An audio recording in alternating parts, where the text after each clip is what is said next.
So y'all,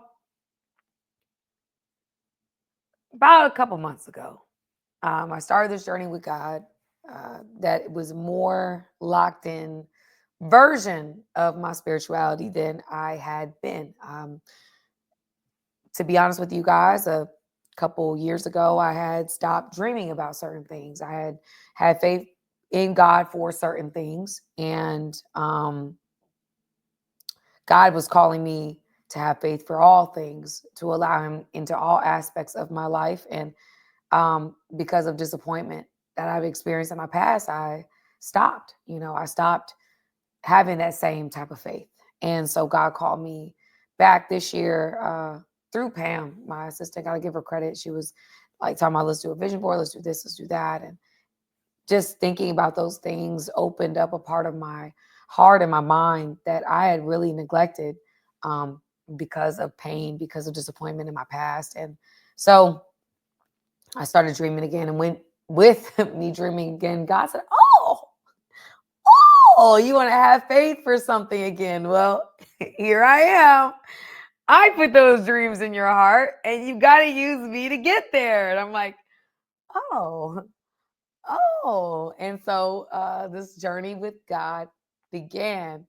And first month or so felt like breaking. I was crying every day. And then like month and a half in, I got a little bit better, and I started committing to the process of what God was creating in me and through me. And I understood why I had to go through all this and grow through all this. And one of the things that happened in this time was God uncovering deceptions that I had collected along the way. One of those deceptions was about sex. Yes, y'all, I'm going to the sexual intercourse. We call fornication if it's better. I don't know how y'all want me to do it, but we gonna go into it. So y'all, I'm not gonna get into how I got to a place where I felt like this was okay or acceptable, or that this was one of those areas where God wasn't that upset about, or wasn't that, this wasn't that deep of a sin, or I don't know how I got to a place of being deceived here. And I'm not even going to go into how I found a way to justify certain activity before marriage. I don't know how I got to that place. And, to be honest with you, I was raised in a household where the church was, in high school was True Love Ways, wore the purity ring, all that stuff. And, I lost my virginity later than others, so I felt like I was winning because I did wait a long time in comparison to the people in my family, the people I was around. And, I was in relationship after relationship, and so I got married, meaning I was always in long-term relationships. And, I guess at some level, when you conduct yourself in that manner, you're not feeling convicted about it anymore. You're just thinking like, oh, well, I mean, it's what everybody does. So I'm just going with the norm. Unfortunately, y'all, even with me being, as I've expressed on other lives, abstinent, I've been abstinent for years. I still didn't have the conviction, or I didn't allow myself to have the conviction to wait till marriage. Just being honest with y'all. I'm being so honest today. It's uncomfortable. I didn't have that conviction. And so during this time, I would see a lot of different podcasts. I want to shout out Intentional Rising podcast, because I love their podcast. I love their story. And I've heard other people speak on this matter, but that there was one day where I was listening to their podcast. A young lady came on. She talked about how she was in a relationship. One of the ways that she found out that the relationship was not of her, she should have known it wasn't of God, was the fact that they were having intercourse prior to marriage, and that was obviously a sign. Well, I at the time was still under the premise, and this, as I'm trying to follow God, I was still under that mentality of like, I wasn't, if I met somebody I felt like was my husband, well, I still wasn't at the place of I'm going to wait till marriage. I'm just going to be very honest with you guys. I was, again, been abstinent, but it was like I wasn't my commitment was not until I say I do. So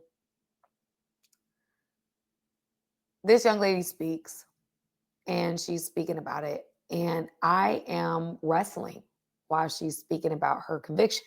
Now, she doesn't even know me. She doesn't even know that I'm watching. But I'm like, why does she feel, I'm like dealing with myself in this manner.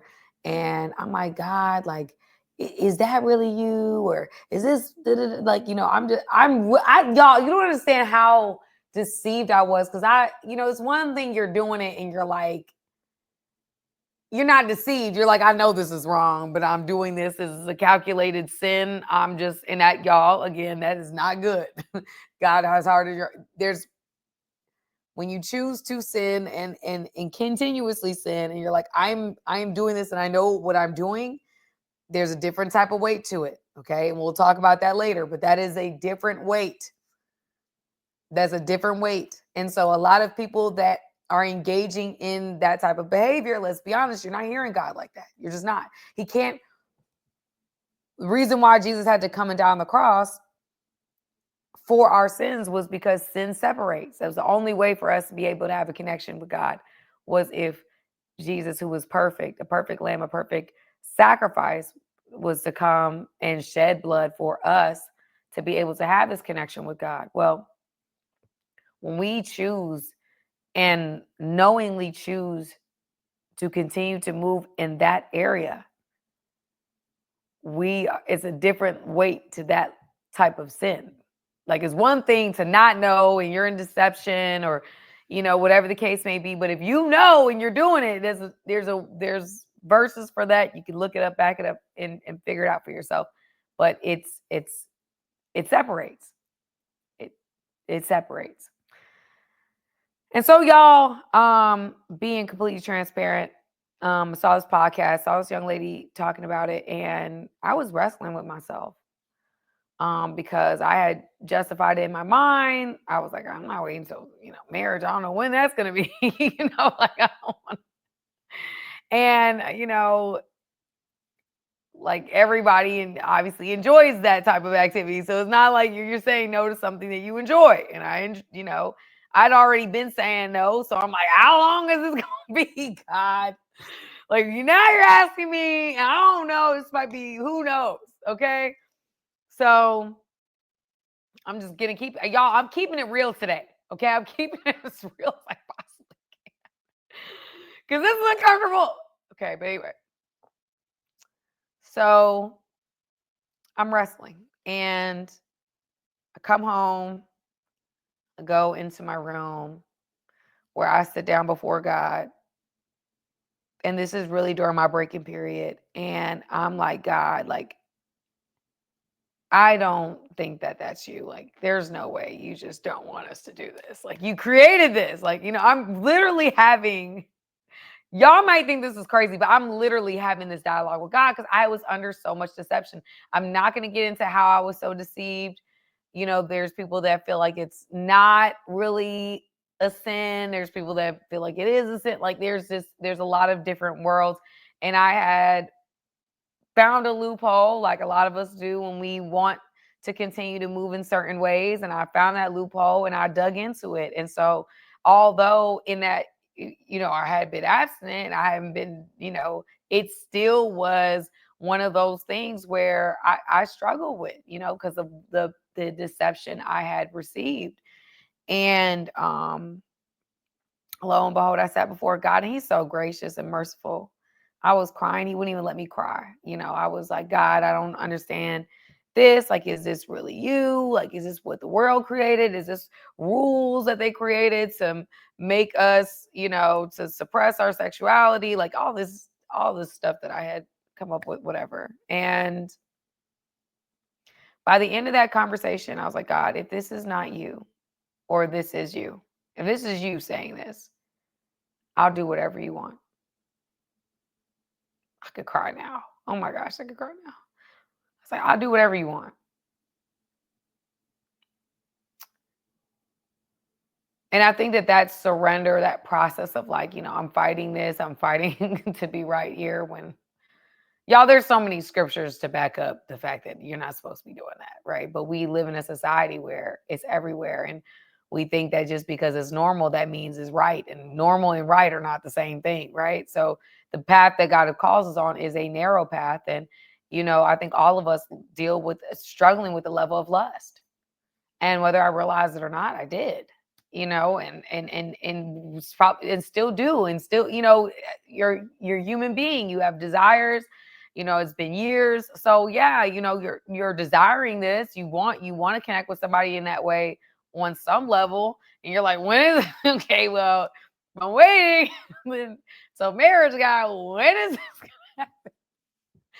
Send this man ready, Lord. I need him to be ready, God. We can't be waiting no daggone. Anyway, that's the point. Whole point is that I sat before God and I really was like, okay, if that is, you got to confirm it to me. But if that is what you want, I'll do it. Because I want to hear you. And I want to be in right alignment with you. I'll tell you what, guys, that was a fight that literally, I've been arguing my perspective down for a while, thinking that justifying, I guess, my thought process. And yeah, I'm waiting, but I'm not waiting till then, but I was deceived, man. I was deceived. And so anyway, I had this conversation with God, and I will say probably by the next morning, I realized my heart had changed about it. That as soon as I surrendered my thought, surrendered my all the false arguments that I had, and I asked God to change it. If it's not you, change it. My entire perspective of it changed. I started to see it for what it was. I think God created. We all know God created this activity. God created it, and it was good. But I do believe because our society makes it so normal and we see so many people doing it, we just, oh, I'm a Christian and yeah, I do this, but everybody does it, so it's okay. And it's not. It's not. And I see more and more now where you see people that really struggle with lust, really struggle with these things. And lust is, especially for men, I've talked about this on my lives. I'm not going to harp on it too much today, but lust, the lust of the flesh, lust of the eyes, and the pride of life, that is where we are attacked every single day. And if we're not being vigilant, we will fall into it because it's so normal. It makes it like, oh, well, it's not that big deal. It's not that, everybody does that. Well, everybody ain't getting into heaven. Everybody's not. In fact, minority of people that say that they are going to heaven or they have a relationship with God are actually entering into the pearly gates.